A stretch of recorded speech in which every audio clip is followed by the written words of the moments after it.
Operación Cóndor, la voz de las dictaduras sudamericanas en la segunda mitad del siglo XX.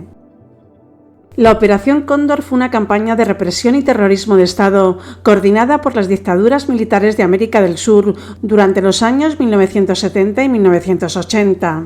Esta operación, respaldada por Estados Unidos, tenía como objetivo eliminar la influencia de la oposición política, especialmente los movimientos de izquierda en la región. La Operación Cóndor surgió en un contexto de Guerra Fría, en el que Estados Unidos y la Unión Soviética competían por expandir sus influencias ideológicas en todo el mundo. En América Latina, Estados Unidos estaba especialmente preocupado por el auge de movimientos revolucionarios y socialistas que podían alinear a la región con la órbita soviética.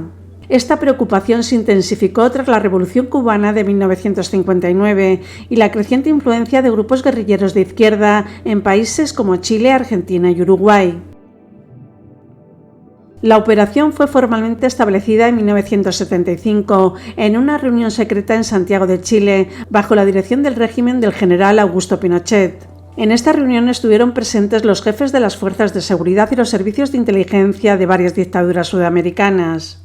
El objetivo principal era crear una red de cooperación que permitiera a estos regímenes coordinar sus esfuerzos para eliminar la amenaza que representaban los opositores políticos, especialmente aquellos vinculados a movimientos de izquierda. Los principales países involucrados fueron Argentina, Chile, Uruguay, Paraguay, Bolivia y Brasil. Sin embargo, otros países como Perú, Ecuador y Colombia también participaron en diversas formas a lo largo del tiempo. Estos gobiernos militares acordaron compartir inteligencia y coordinar operaciones para perseguir, capturar y eliminar a opositores políticos independientemente de las fronteras nacionales. Este acuerdo permitió que los servicios de inteligencia y las fuerzas de seguridad trabajaran en conjunto para llevar a cabo operaciones de represión con una eficiencia y brutalidad que antes no era posible. El plan incluyó el uso de técnicas brutales como el secuestro, la tortura, la desaparición forzada y el asesinato. Estos métodos no solo buscaban eliminar físicamente a los opositores, sino también sembrar el terror entre la población y desmovilizar cualquier intento de resistencia. Las operaciones cruzaron fronteras, permitiendo a las dictaduras perseguir a los exiliados y opositores políticos en otros países de la región. Este carácter transnacional de la Operación Cóndor fue uno de los aspectos más siniestros, ya que permitió que los regímenes extendieran su represión más allá de sus propios territorios, capturando y eliminando activistas, sindicalistas, intelectuales y cualquiera que fuera percibido como una amenaza. Los operativos se llevaban a cabo con una eficiencia escalofriante. Agentes secretos de un país se trasladaban a otro para realizar operaciones encubiertas, muchas veces con la colaboración y el apoyo logístico de las autoridades locales. Por ejemplo, un opositor argentino podía ser secuestrado en Brasil, interrogado y torturado en Paraguay y finalmente asesinado en Chile, sin que ninguna autoridad local interviniera para detener el proceso. Las técnicas de tortura empleadas eran extremadamente crueles e inhumanas, incluyendo electroshock, ahogamientos simulados, violaciones y palizas. Muchas de las víctimas nunca fueron vistas nuevamente, engrosando la lista de los desaparecidos cuyas familias aún buscan justicia y verdad. Este nivel de colaboración represiva permitió que las dictaduras mantuvieran un control férreo sobre sus poblaciones, sofocando cualquier tipo de disidencia y estableciendo un clima de miedo generalizado que perduró durante años. La Operación Cóndor no solo fue un ejemplo de la brutalidad de las dictaduras sudamericanas, sino también de cómo la cooperación internacional puede ser utilizada para propósitos nefastos, violando los derechos humanos y dejando un legado de dolor y sufrimiento que aún resuena en la región.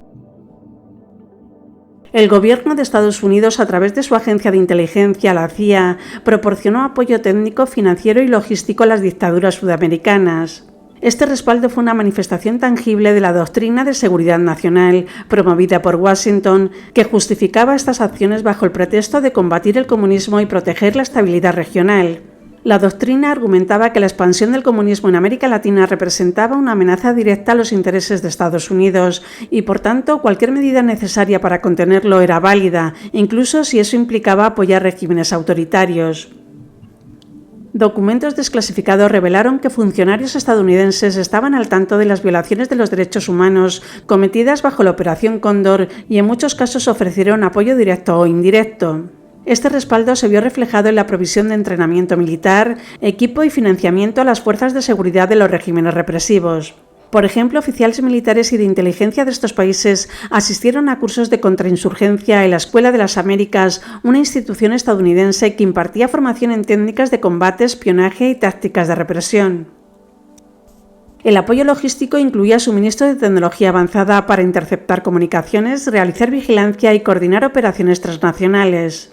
Estados Unidos también proporcionó aviones y otros equipos de transporte que facilitaron el movimiento de prisioneros y operativos entre los países involucrados en la Operación Cóndor. El financiamiento directo e indirecto se canalizó a través de diversas vías, incluyendo ayuda económica y programas de cooperación que, aunque presentados como apoyo al desarrollo, a menudo tenían componentes destinados a fortalecer las capacidades represivas de los regímenes militares.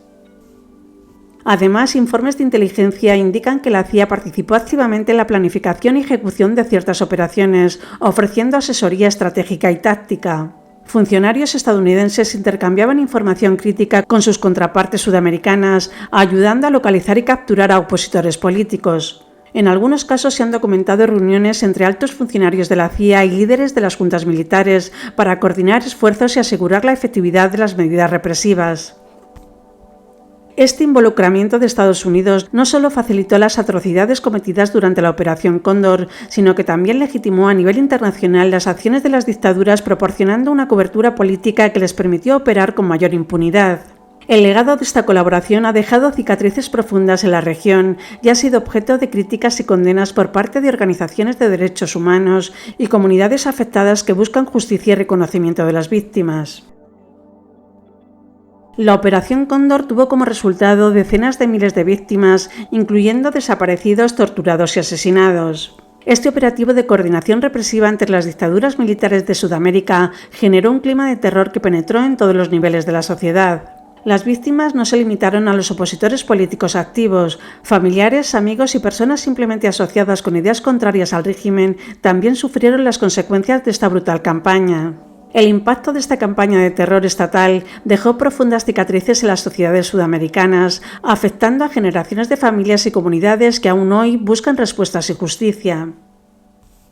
Con el fin de las dictaduras en la región y la transición a gobiernos democráticos, muchos de los crímenes cometidos durante la Operación Cóndor han sido investigados y llevados a juicio.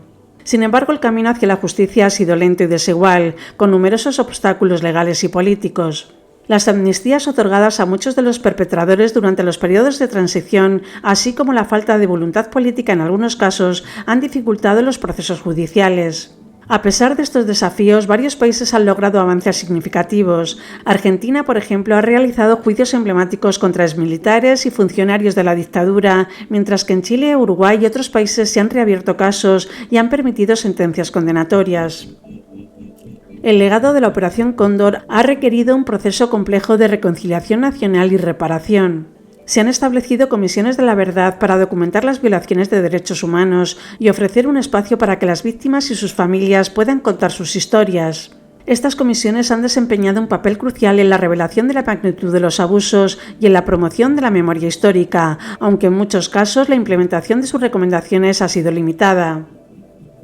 Además, la búsqueda de justicia ha sido un esfuerzo internacional, con la participación de organismos como la Corte Interamericana de Derechos Humanos y diversas organizaciones no gubernamentales que han presionado para que los responsables sean llevados ante la justicia. La cooperación entre países sudamericanos ha sido esencial para perseguir a perpetradores que huyeron de sus naciones de origen. Sin embargo, muchos responsables de altos cargos aún eluden la justicia, ya sea por falta de pruebas concretas, protección política o asilo en otros países. En el ámbito social, la Operación Cóndor ha dejado una huella imborrable. La desaparición de miles de personas ha generado un vacío que afecta no solo a las familias de las víctimas, sino también a la estructura social en general, perpetuando el miedo y la desconfianza en las instituciones. La lucha por el reconocimiento y la reparación continúa, con esfuerzos de colectivos de derechos humanos que trabajan incansablemente para que estos crímenes no queden impunes y para mantener viva la memoria de las víctimas. La Operación Cóndor, por tanto, no solo es un capítulo oscuro de la historia de Sudamérica, sino un recordatorio persistente de la necesidad de vigilancia y defensa de los derechos humanos para evitar la repetición de tales atrocidades.